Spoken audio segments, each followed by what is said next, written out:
Dans l'interview matinale, on se retrouve dans un instant pour la suite de votre émission.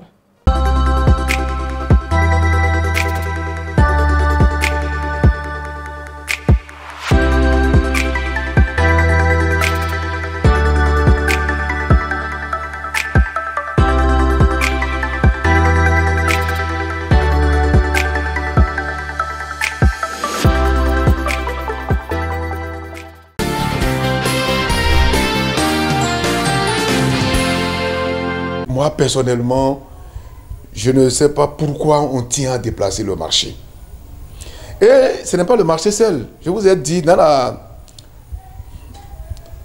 les décisions que le président Patrice Talon prend, vous allez constater qu'il tient à effacer tout ce qui peut être un repère historique.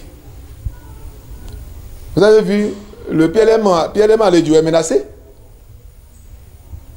Pour faire quoi? Ailleurs, c'est un musée de la démocratie. On aurait entretenu ça et maintenu les choses dans de très bonnes conditions. Arranger ça.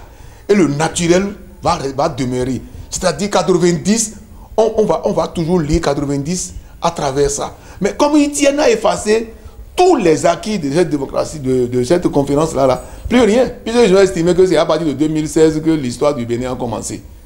C'est de ça qu'il s'agit. Cette volonté, ce n'est pas ça. Vous avez vu, on touche à tout. On touche à tout.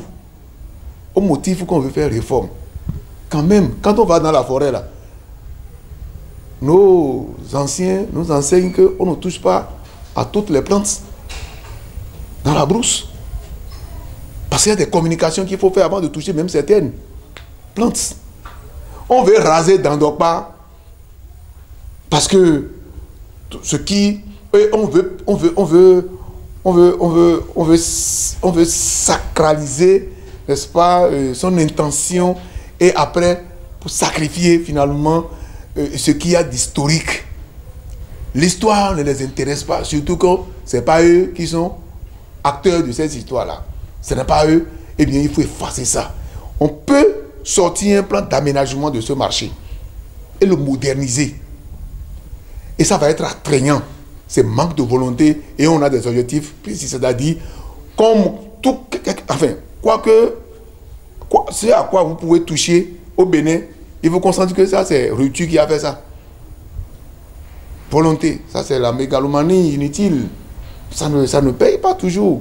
Et donc, pour vous dire ma position, ce n'est pas nécessaire de raser ce marché. Ça ne va pas prospérer. Parce que ce délocalisation, un marché, c'est un esprit d'abord qui fait animer un marché. On ne crée pas un marché. Les marchés qu'on s'est efforcé à créer partout, ça anime comment?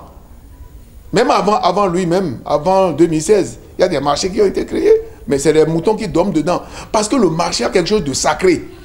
Le marché, c'est les esprits qui se réunissent d'abord. Et donc, un vient, deux arrivent, quatre arrivent, et le marché s'échange, l'autre va venir. Parce que, et c'est comme ça, petit à petit, le marché devient un grand marché.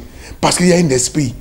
Moi, je crois quand même que tout n'est pas matériel comme on le voit, et qu'il n'y a aucun esprit qui, en fait, fonde ou quoi que ce soit. Je pense que c'est une erreur.